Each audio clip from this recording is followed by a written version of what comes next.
The magenta document hummed with a low, vibrating frequency that made Ozan's teeth itch. "We need a professional," Ozan declared, waving the glowing paper. "This isn't just a loan anymore. It's a biological hazard." Tariq squinted at it, shielding his eyes. "I think it's trying to communicate in binary via the medium of vinegar scent. Maybe there's a translator who specializes in condiment-based legalese near the old bazaar." They found a door tucked between a shop selling copper pots and a shop selling only left shoes. Inside sat Dragon, a man whose glasses were so thick they looked like the bottoms of rakia bottles. Ozan slid the magenta paper across a desk piled high with dictionaries and dried peppers. "Can you translate this? I'm just trying to find a Turkish-speaking official at the bank." Dragon didn't use a magnifying glass. Instead, he pulled a perfectly translucent slice of pickled cucumber from a jar and held it over the text. Tariq leaned in, fascinated. "The acidity of the vegetable clarifies the magenta distortion," Dragon muttered, his eyes widening. "By the beard of the prophet, this isn't a loan rejection. It's a certificate of lineage. According to the mistranslated stamps, Ozan, you are the chosen one." Ozan blinked. "The chosen one for what? A lower interest rate?" Dragon shook his head solemnly, pointing to a magenta smudge. "No. You have been legally identified as the Grand Billy, the guest of honor for the Skopje Caprine Carnival. It says here your presence is mandatory for the Great Bleeding, or the bank will seize your soul as collateral." Ozan grabbed the paper back, his hands shaking. Suddenly, the sounds of accordions and frantic hoofbeats erupted from the street. Mr. Demir burst through the door, wearing a sash made of braided garlic. "Ozan, why didn't you tell me?" "The procession is here." He grabbed Ozan's arm, dragging him toward the exit.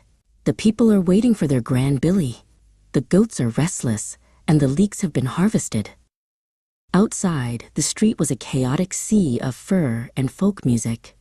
A man named Blagosia, wearing a massive, ornate goat mask made of papier-mâché, stepped forward. He bowed deeply to Ozan. "The prophecy of the pink paper is fulfilled," Blagosia shouted over the music. "We have found the man whose scent combines the bean, the pepper, and the high-grade industrial vinegar."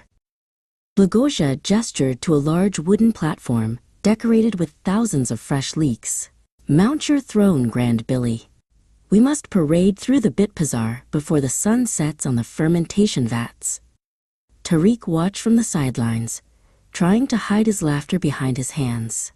"Go on, Ozan. It's better than a credit check," he yelled over the sound of a nearby bagpipe. As Ozan was hoisted onto the leak-covered float, a familiar figure trotted up the ramp. It was Stojan the goat, now wearing a tiny black bow tie and a miniature top hat. Stojan let out a loud, authoritative bleat and sat down right next to Ozan's feet. "Oh, great," Ozan sighed, looking at the goat. "I suppose you're my chief of protocol for the evening?" The parade moved through the narrow streets, the crowd cheering as Ozan awkwardly waved the glowing pink document. Mr. Demir walked alongside the float, throwing handfuls of roasted chickpeas into the crowd. "Smile, Ozan. You're the most solvent man in Macedonia right now," Mr. Demir shouted. "Tomorrow we find the bank official, but tonight we bleat for the ancestors."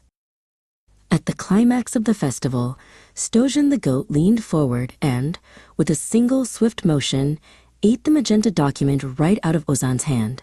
The crowd gasped, then erupted into thunderous applause. Ozan looked at his empty hand, then at the chewing goat. "Well," Ozan whispered to Stojan, "I guess that's one way to settle a debt." Stojan winked, his top hat slightly askew, and let out a satisfied vinegar-scented burp.